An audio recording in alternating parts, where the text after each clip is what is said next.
Շրջեց մեկական հարցեր։ Պարոն Պապիկյան, Ադրբեջանի ղեկավարը այն ֆոնին, երբ Հայաստանի ղեկավարը խոսում է, որ օգոստոսի 8-ից Հայաստանում խաղաղություն է հաստատվել, ուրիշ իրողություն են հայ ժողովուրդը, ուրիշ իրողություն է ապրում, այդ ֆոնին Ադրբեջանի ղեկավարը խոսում է Հայաստանի շրջաների մասին, ասում է, որ ադրբեջանական ծագում ունեն, պատմություն է ցույց տալիս եւ քարտեզի վրա չկա Սևան, կա Գոչա, չգիտեմ ճիշտ ասի թե չէ նրա այդ ձևակերպումը, արդյոք սա տարածքային նպրտում չէ Հայաստանի նկատմամբ, դուք ինչպես եք մեկնաբանում Ադրբեջանի ղեկավարի այս բացատրույթ մեկնաբանությունը։ Անկեղծ ասած, ես սովորություն չունեմ մեկնաբանել մի բան, որ ինքս չեմ լսել կամ չեմ կարդացել։ Ես ինքս կկարդամ ըստ անհրաժեշտության մյուս առիթի ժամանակ դրանք պատասխանեմ, բայց այն որ Ադրբեջանի հռետորաբանությունը կտրուկ օգոստոսի 8-ից հետո իջել է, փոխվել է եւ դա տեսանելի է նաեւ սահմանում, ինչը ես կարող եմ ասել որպես պաշտպանության նախարար, դա փաստ է։ Եվ երբ մենք խոսում ենք փաստացի խաղաղության մասին, դա ամենևին հորինված չէ, դա իրականություն է։ Շնորհակալ։ Դուք եք տեսնում խաղաղարար մոտեցումներ Ալիևի կողմից։ Ձեր խորհրդականը Արշակ Օղլոխանյանը, ձեր անմիջապես քթի տակ հանցավոր խումբ է ստեղծում եւ այժմ կալանավորված է։ Մինչ այլ քրեական գործով էր անցնում տարբեր անձանց միգրացիոն այսպես գործընթացների մասով։ Պարոն Պապիկյան, դուք տիրապետում եք ձեր խորհրդականների ինչով են զբաղված հանցավոր խմբի քրեական բարույթը կալանավորված է։ Հարգանքով եմ վերաբերում։ Ինձ համար հիմա դժվար է ձեզ սա ասելը, բայց պիտի ասեմ։ Այո։ Ես տիրապետում եմ իմ ենթակաների գործունեությանը,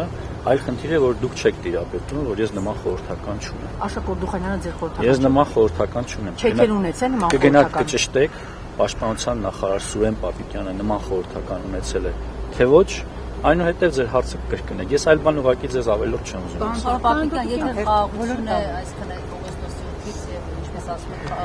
սահմաններում խաղաղ, Ալիևը ինչու է մերժում Երևան այցը Եվրոպական գագաթնաժողովին մասնակցելու, որտեղ դա նշան կլիներ, որ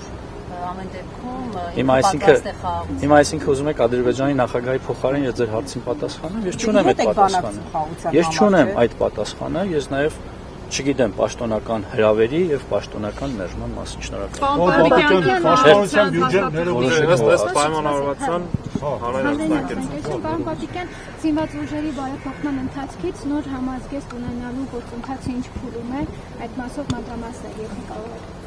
Գործընթացը իր բնականon հունով գնում է։ Ես վերջերս նաեւ ամերիկյան իմայցից հրապարակել էի որոշակի տեղեկատվություն դրա մասին։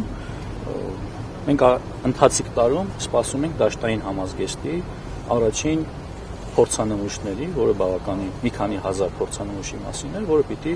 հետագայում արդեն անցնի զորային փորձարկում, դաշտային փորձարկում, որից հետո արդեն մենք կունենանք գնման գործընթաց եւ ամբողջ բանակի համազգեստի փոփոխություն։ Պարոն Պապիկյան, քանի որ Միացյալ Նահանգների այցից խոսեցիք, արդյոք կա պայմանավորվածություն Միացյալ Նահանգների հետ զենքի, զինամթերքի հետ կապված պայմանագրերի ստորագրում եւ ընդհանրապես ռազմական աջակցություն Հայաստանին։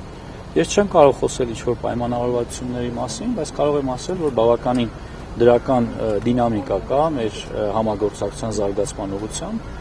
եւ միայն այսքան ավելի չեմ ասի։ Համաձայնագրեր ստորագրվել են։ Այլ բան չեմ ասի։ Շնորհակալ։ Սիվիկեմ, պարոն նախարար, ձեր իշխանության ուղղված մեղադրանքներից է այն, որ Ադրբեջանը շարունակում է զինվել, իսկ մենք մեր ռազմական բյուջեն